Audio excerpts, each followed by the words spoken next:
A 911 call from a child leads to police using a taser to subdue a domestic violence suspect in Lowell. Happened in the 200 block of Maple last Friday. Police say 25-year-old John Lee Kreider was hiding when they arrived and then tried to run away when they spotted him. After tracking his footprints in the snow, he was found and tackled by an officer. They started a fight, and that's when the taser was eventually used.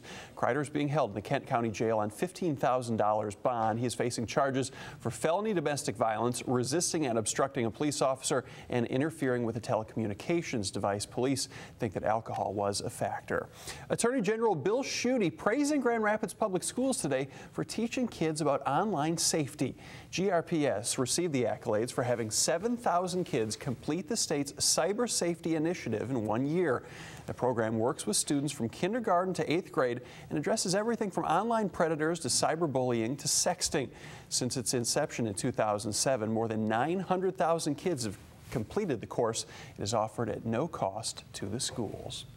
Well, what started as a 5x5 idea to put a recreational zip line across the Grand River seems to be picking up steam. Yeah, the Michigan chapter of the ACLU has asked a judge to strike down the recently passed right-to-work law. The lawsuit, also filed by a collection of labor unions, claims that the legislation was passed illegally because it was passed while doors to the Capitol were locked and the public was unable to participate.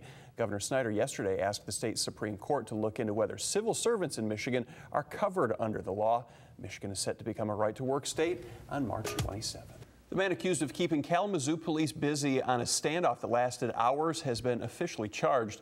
The incident started around 5:30 last night and didn't end until after 11. Police were called to the area of East Moselle Avenue and Riverview Drive for a domestic violence complaint that started in a car. Investigators say this guy, Michael Maddox, got into a fight with his girlfriend, pushed her into a snowbank, and then ran to his home, where police say they spent hours trying to coax him out. The victim told police that Maddox threatened to kill both her and her mother. Officers eventually rammed the door in and took Maddox into custody. Tonight he's facing charges of assault as well as charges for resisting arrest. He's being held at the Kalamazoo County Jail on a $10,000 bond. After stepping down from the bench last week, a former Michigan State Supreme Court justice appeared in a federal courtroom in Ann Arbor today. This morning, Diane Hathaway pleaded guilty to bank fraud. Prosecutors say Hathaway and her husband, who wasn't charged, transferred ownership of a Florida vacation home to a relative so they could eliminate assets which would allow them to short sell their home in Grosse Pointe. They're then accused of transferring the Florida title back into their names. Hathaway is due back in court in May. Still ahead tonight, a U.S. veteran making history tonight after a delicate match. West Michigan hunters and fishermen are circling March 21st on their calendars. It's the second day of spring, but it's also the first day they can shop at the new Cabela's store in Granville. That's a Thursday, by the way. A ribbon cutting will be held at 10:45 and doors officially open at 11 a.m. The store, located near the Rivertown Crossing Mall, will be 88,000 square feet. It will have an indoor mountain, a giant aquarium, a gun shop, as well as a deli. It will employ about 200 people and will be Cabela's third store in Michigan. Actually more interested in hearing from him, I think. Yeah, probably, although I don't really care enough to watch either one. No, neither, but I can't if I had to choose, hear what somebody else who watched it says. Yeah. We were quite impressed with the pronunciation. We both looked at each other in awe. Tuiasosopo is a very famous football name. Oh. It is. Oh. I'm telling you, because we've heard that name a lot over the last couple of weeks. You say it the best of anybody. You do. Good. Well done. I'll remember in the future if I'm messing up a name that I don't know how to say it, I'll just say it confidently. Exactly. I did that yesterday with Lindsay's name. Yes. So I heard, Rick. Yep. So I heard. Lindsay's not talking to me for a few days now. Hey, news. We begin tonight just outside Casnovia, where a Kent ISD bus has crashed and rolled with students on board. We want to tell you right away that nobody was injured. Let's get to your first pictures from the scene. This is all unfolding on M46, or Apple Avenue, essentially on the Kent and Muskegon County line. We reached out to Kent Intermediate School District and are being told that all 4 people on board, a driver, a bus aide, and 2 students, appear to not be injured. We have a crew heading that way, and we'll bring you more information as we get it. Tonight we are finding out the man who robbed a Kentwood 7-Eleven store earlier this morning may be connected to other robberies. This morning's holdup happened around 6 a.m. at the 7-Eleven on Breton and 44th in Kentwood. Investigators are also looking to see if he hit up the Marathon gas station in the 2500 block of East Beltline on January 17th, as well as one other robbery.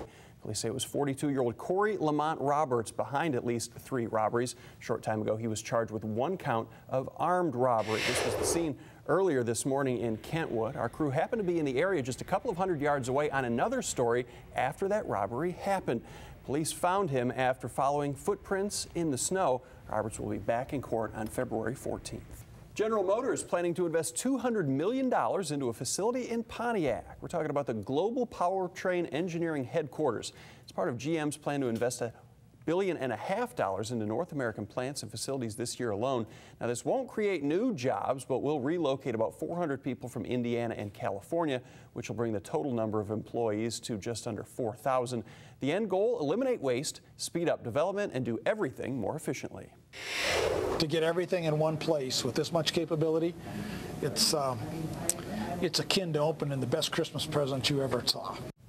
The upgrades are necessary in part because of changes in emission and fuel efficiency standards being phased in the next few years. He has hour therapy sessions every day for at least 2 years. He already has prosthetic legs, says he looks forward to swimming and diving. Oh, that attitude is just unreal. I remember 2 or 3 years ago, he was a guest at a PGA tournament outside of D.C., and Tiger Woods won, and Brendan Morocco rode down the 18th fairway with Tiger Woods in his wheelchair. And I remember the name when I heard that story today. And also his house, specially designed so he could live in it, was pretty much destroyed by Superstorm Sandy. Oh my gosh. He has seen a lot in his time and still has that attitude. I know, amazing. Yeah. All right. State Senator Gretchen Whitmer, thought by many to be a potential challenger to Governor Rick Snyder in 2014, has announced that she will not run for the position. Whitmer, a Democrat from East Lansing, who is Senate Minority Leader, sent an email to supporters saying that family considerations are the reason that she won't seek the state's top political spot. Her statement said, quote, "It's a fight I know we can win," but added that being a mom to her 2 daughters is more important. Whitmer had never officially announced her candidacy for the governor, but didn't rule out running for a different government position. Investigators in Coldwater are still trying to figure out what caused a house to explode yesterday. It happened just before 2 in the 800 block of Dove's Landing. When crews got there, the home was already covered in flames. The man that lives there said he had some burns to his arms and upper body. He was treated at the scene, but wasn't taken to a hospital. Flames got so hot that they actually melted the siding off of 2 neighboring houses.